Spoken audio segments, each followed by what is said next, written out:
What's up, guys? Hey guys, catch me in a row. We just were down at the commentary booth at Wodapalooza. Not competing, but working out hard. And now it's time to go watch all the other competitors do their thing.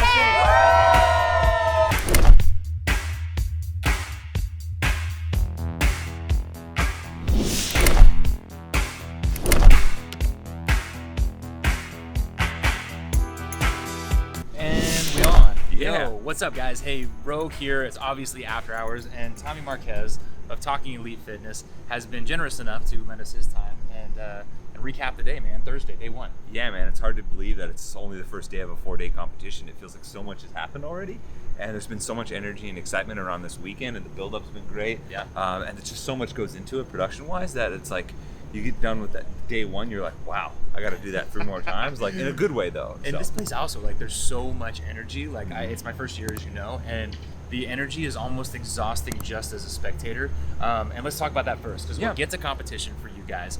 But as a spectator or just the event in general, give me your high points from the day.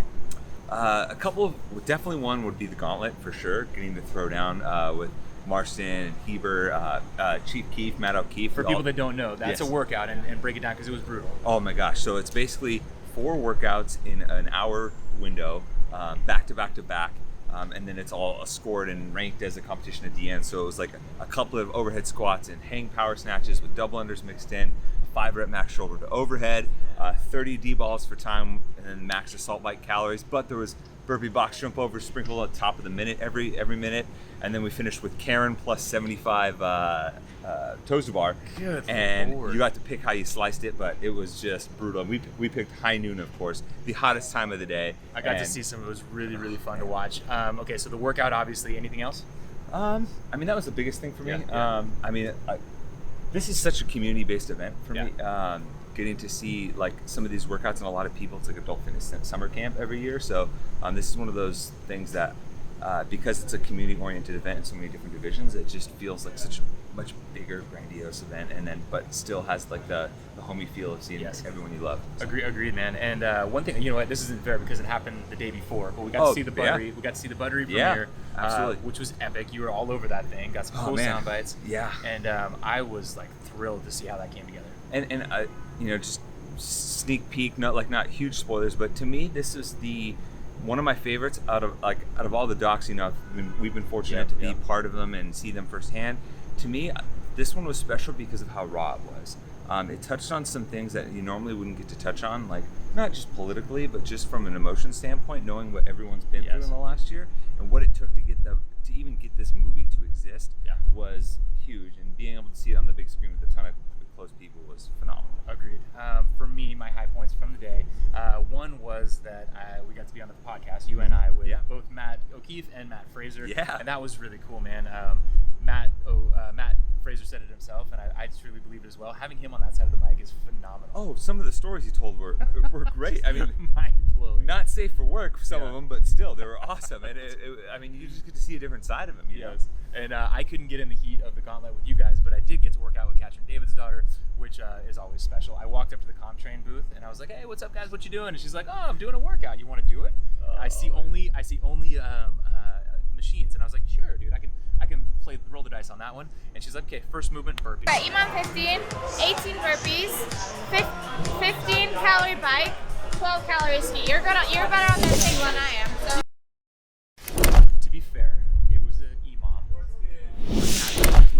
It was like when I was doing jiu-jitsu with you, and I was trying to choke you, and you'd be like, "Hey, elbow up a little bit." You know, Kat's just like full, like easy voice. She's like, "You're doing great." And I was like, "Shut up, Katrin." just like the sun in that Fitaid video pulling you out of the shallows. Trying to, but I'm like, "Oh, how are you not strained right now?" Yeah. So gonna bring in Whoop into the conversation. Oh yeah. On the strain for me, that was like typical high-end workout, which I haven't hit more than 16 if I'm being honest with you. Really? Yeah, dude. I don't know if that's because I'm an early user, it's kind of collecting my data and getting used to me. But that's where I was, and I am under recovered because I've been traveling, not sleeping, all that kind of stuff. Same.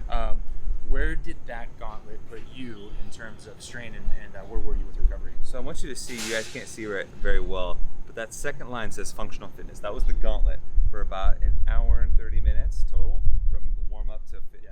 That alone was 15.4. The warm up. The workout, yeah. So okay. I'm at a 19.1 right now, which I can't even comprehend. I've broken 20 twice. Put this up. Let me see if I can get it to the. Wow. Yeah. He ain't lying. Dude, the 2 times I broke 20. Ran my ultra. Okay. So I ran 36 miles in a day, like up hills and everything like that. And there was one when we did it. We were on the road last year. I think it was at the games. Yeah. And I was basically dead. I was sleeping 2 hours a night and then working out and everything like that. And my heart rate was elevated for so long. It was just like, you okay? Something's wrong, son. Yeah. But mine, like when I do these videos and like if I edit all night, it'll be like it'll give me funny tips. It's like, hey, try sleeping. Hey, don't do that.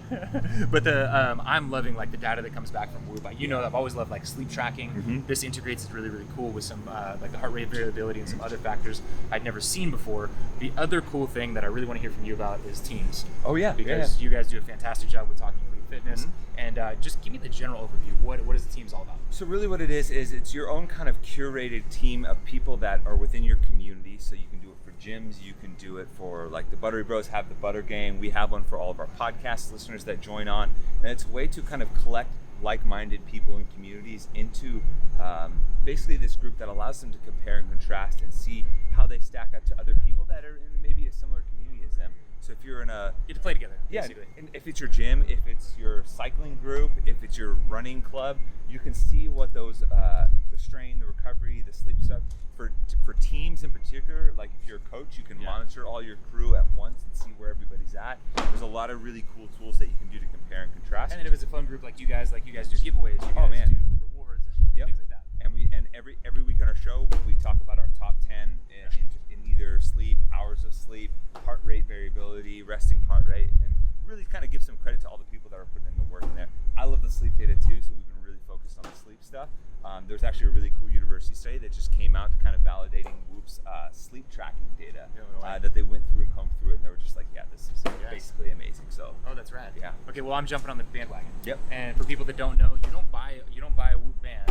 You buy the subscription. Yeah, you basically buy the data. You buy the data, and so if you use the code TEAMROW, you get 15% off of any of those subscriptions that you could possibly find.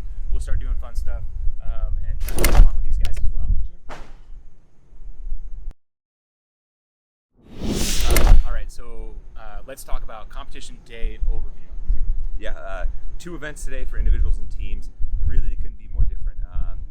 Almost opposite ends of the spectrum in terms of time domain and stimulus. The first event of the day was Luce. It's a hero workout. It was commissioned back in 2010. It's some ring muscle ups, 4 ring muscle ups, weighted. Usually it was done with a weight vest, but they switched it up and used a Go Rock this year. Some air squats, some running, super long. And for the teams and individuals, man, it was a grueling way to start because it was a little bit hotter during the day. It was hot. Man, you're exposing the elements, but you're getting it out of the way early when everyone's fresh. Yes.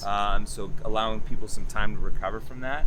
On the individual side, I thought it was a great battle. We got to see some really fun stuff playing out on the floor with athletes marching down the loop. Let's talk about it. Yeah. So let's dive into Luce and let's talk about the men first. What jumped out? One, Travis Williams. Yeah. A guy who's known for just coming out hot and maybe burning a little too hot. Was towards the front of the pack basically the entire time. He was hanging with Cole Sager, Pat Vellner, guys that you would typically see maybe excel at that even at the games level, and maybe that's not Travis's forte. I've talked to him in the weeks leading up and just catching up with him on social media, and he's like, I still got some good pop in me, like I'm gonna go have some fun, maybe shake things up. And he had a top 5 finish in that workout. Pat Vellner won the event and was kind of like picking up where he left off last year, winning, so it was a really exciting way to start. And I was impressed by both Pat and Travis doing really well. And I know that they both went pretty ham on that. I caught up with Vellner at the hotel afterwards, and he said maybe a little bit too ham, and he was hoping recovery for the second one wouldn't be that big of an obstacle. But here's what Pat had to say. I finished first, but it really sucked. It was hard. Yeah. Kind of what you expect. Legs are a bit mangled, so it's going to be a hard 30 cals on that bike later today. But I don't know how I'm going to do it, but I know everybody else did that same thing. So at least I hope everybody feels half as bad as I do. So go get some recovery, bro. Yeah, thanks. Catch you later.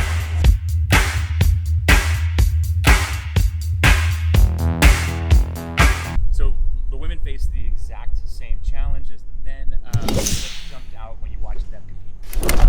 it's it's an event like this that I'm reminded of really what sets the elite women apart. The 3 women that were pretty much in front, Carrie Pierce, Sarah Sigmund's daughter, Tia Claire Toomey, CrossFit royalty. You're talking about the fittest woman in Iceland, the fittest woman in the United States, the fittest woman in the world, all going toe-to-toe in this event, and something that's maybe a little bit outside of the capacity range for some of the bottom half of the athletes. We saw athletes like, in the 28-minute range, and they're up here blasting it in like 20, 21, and really just showcasing how there's a gap between the top 10 and even the rest of the field of the game.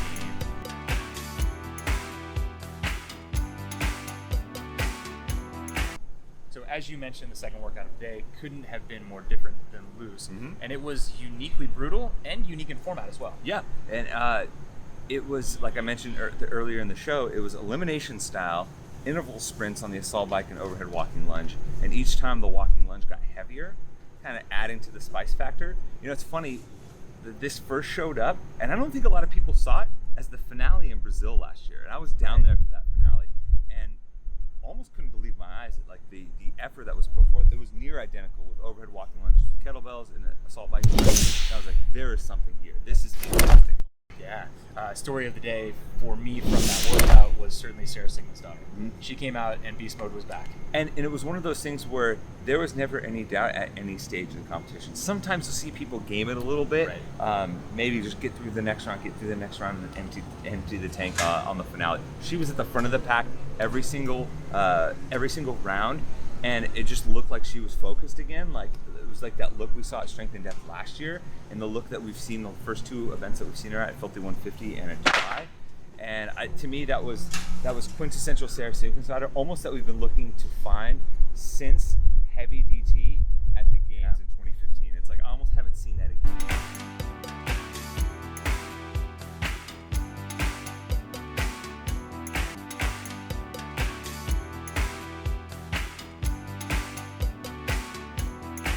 Let's talk about the men in event 2.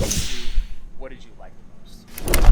There was a moment to me that really stood out and showed Cole Sager's heart. Yeah. The first round he went through, he dropped the bar, and maybe just kind of a bonk moment in his head, just shin to the bar, maybe knee to the bar, full force. Ooh. Drop to the ground.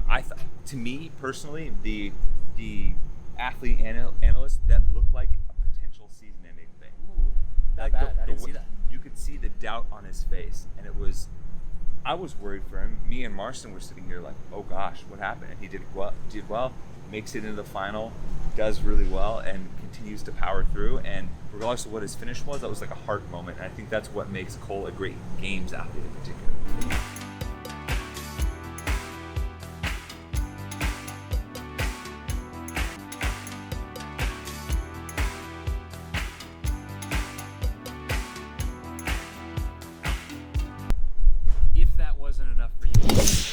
Competition here today. There was a team competition, but you know what?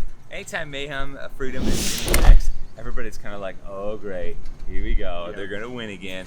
But hats off to them for still showing up and throwing down. Second in the first event, which is the Team Luce, the longer event, and they were just 6 seconds behind the winning team, the WOD team, which was a mixture of Travis Williams' P10 performance, Andrew Nisler, Taylor Williamson from OC3, and Street Horner and Luke Schaefer, both going individual. Luke got it from Mayhem. Street looking to go back to as an individual as well. Really good team. They won that first event, but then Mayhem comes right back and wins the next event and just smashed Miami Heat. 196 points out of 200 points possible.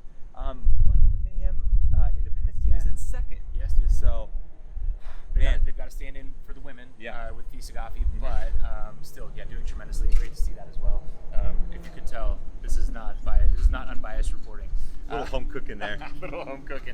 All right, for tomorrow, way more stuff on tap. I'm going to get you to come around. We're going to do maybe a little bit of Fitaid stuff, kind of jump in the ice bath. Yeah. We'll see if we can get another workout in. There's tons of workouts. I'm going to need the ice bath. Oh, you need to you need it bad. Lots of stuff happening on the competition floor. Just give me one. What are you most looking forward to? Oh, man. There is the pump sesh triplet. Yeah. Yes. We could see a little dumbbell bench press. All the gym bros at home are like, oh my God, if I had only qualified, I've been waiting for this my whole life. And then honestly, there's not a lot that's been announced. We did some at the athlete briefing and the opening ceremony afterwards. Yeah. So I love waking up in the morning and seeing the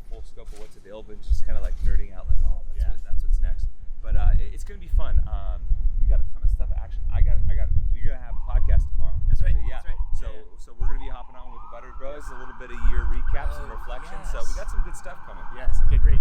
So stay tuned, guys. We'll be back tomorrow night. Thank you for watching. Of course, like and subscribe if you want to keep up with all the stuff. Do the YouTube button stuff. And we'll be back tomorrow right here, Wodapalooza, Miami 2020. And